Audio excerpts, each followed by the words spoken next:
Welcome to another edition of the Bulldog Chronicles. Today we're sitting with Mr. Reginald Bailey, defensive lineman with the Alabama Bulldogs. How you doing today, Reginald? I'm doing pretty good. How about yourself? All right.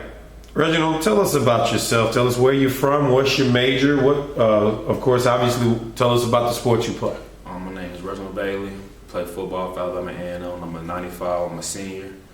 General studies and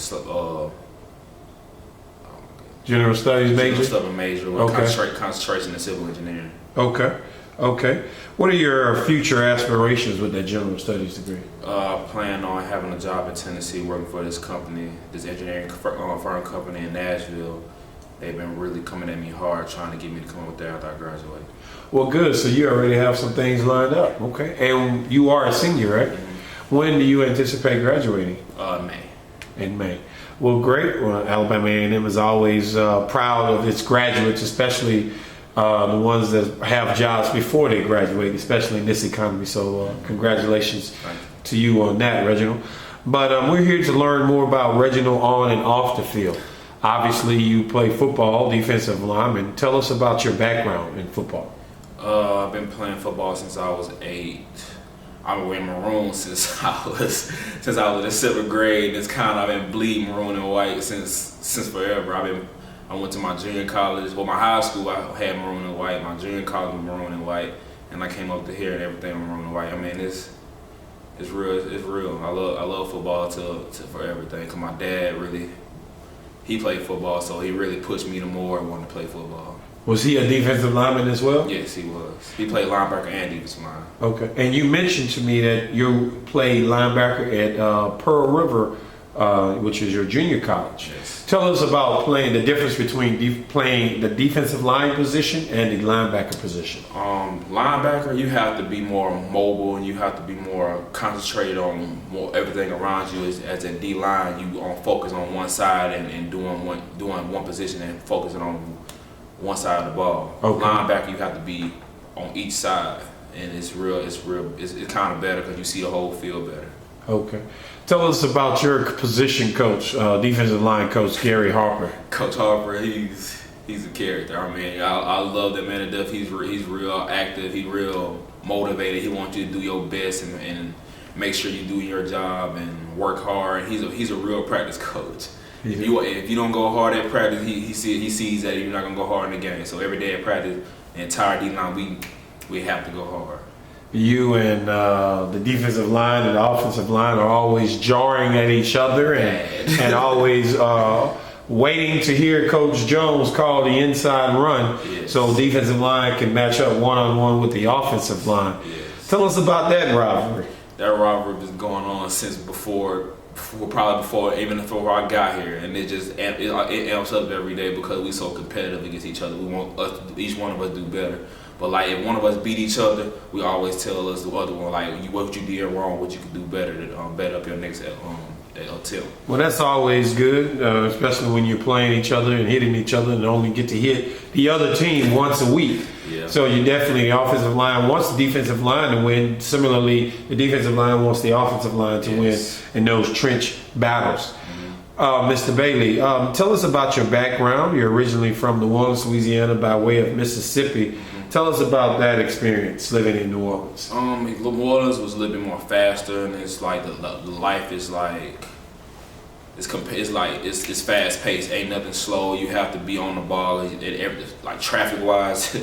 Traffic is so bad. You got to drive defensively because if you drive offensively in New Orleans, you're gonna mess around and get in a wreck, and that's why they have all the wrecks on the high rise and going toward Baton Rouge. I mean, I love New Orleans, but when I moved to Mississippi, it just helped. Everything slowed down and mellowed down. It was like you feel more comfortable staying. I felt a lot more comfortable in Mississippi because I knew everybody.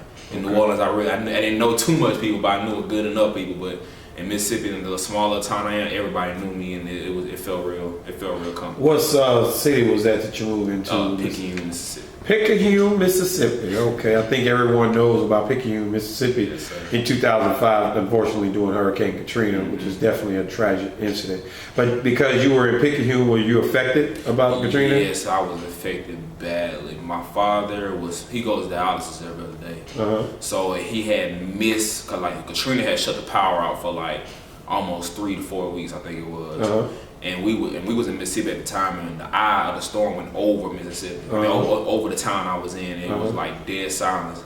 So after the storm and everything had cleared, my dad had still go to dialysis. So I was young, and I was just not learning how to drive. I had just got my own drive permit, so I had to drive all the way to Slidell, which is like maybe like 15 minutes out of New Orleans, and bring him down into the hospital, I had to stay in the hospital. And I had to bring me and my 2 sisters back to Mississippi, and I had to I had to cook, I had to go around to other people to help us cook food and stuff like that. My aunt, my other family, everybody had left. My dad had to stay because of dialysis, so I stayed with my dad. Of course. And took care of everything while I was there. So you had to grow up fast in the wake of Katrina, as so many others have had to do. Yes, I grew up real fast, and it humbled me as a person and as a family man also. Humbled you as a person and a family man. And we can see it on the field as you've been more humbled this season. Definitely a great season thus far, currently in the top 10 in tackles, and recently recognized by College Football Performance Awards for your performances throughout these 5 contests. Yes, well, Reginald, tell us about yourself off the field. Obviously, you have practice 4 days a week. You play football on the weekends. If we don't have a home game, we're obviously on the road Friday at least through Sunday morning. And you're obviously a senior, so you're taking some 400 and over level courses. Yes. Tell us, when do you have time for yourself, and what do you do with that time? I really don't have too much time for myself. If I'm not studying or doing homework or preparing myself for after college, there's really nothing too much I can do.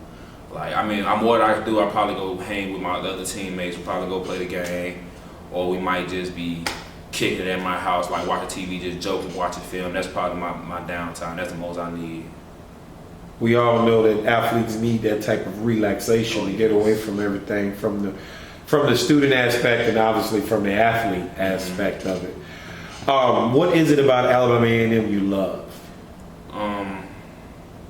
To tell the truth, I love the atmosphere and how everything is well placed and how the people are. When they brought all the people from different places to come in one spot, and everybody brings that different type of flavor, that type of that feng shui, as they say, how people bring when they talk to you. Like, you learn different people's languages, and it's like how they slang, how they talk. It's real comfortable. It's real comfortable. Can you see yourself living in Huntsville after? I know you said you had a job in Nashville, but could you see yourself eventually settling down, maybe retiring? Yes. In Huntsville? I could retire in Huntsville. Huntsville is like a slow, well-put town, and you can really be laid back and won't have to worry about too much stuff. And it's too much stuff in Huntsville. Well, Reginald, we want to appreciate you joining us today on the Bulldog Chronicles. As with everyone, we always ask them before we let them go, tell the Bulldog fans maybe a little something about yourself that no one knows, or better yet, that a lot of people don't know. Let me ask that question. We get that chuckle when we ask that no one knows question. So something that the Bulldog fans may not know about you, that your family and significant others might know. Just something you wouldn't mind sharing. I mean, this is really not too much. It's what you see is what you get. You might say that, I may be a quiet person. I really might not talk that much. But not too many people know I'm the goofiest person you might ever see, because I think everything is funny. I'll probably goof off more lightly with my teammates, and they think I'd be quiet, but I really don't. All right. Well, that'll work for us. Once again, Reginald, we wish you luck in the remainder of the 2013 season. All right, thank you.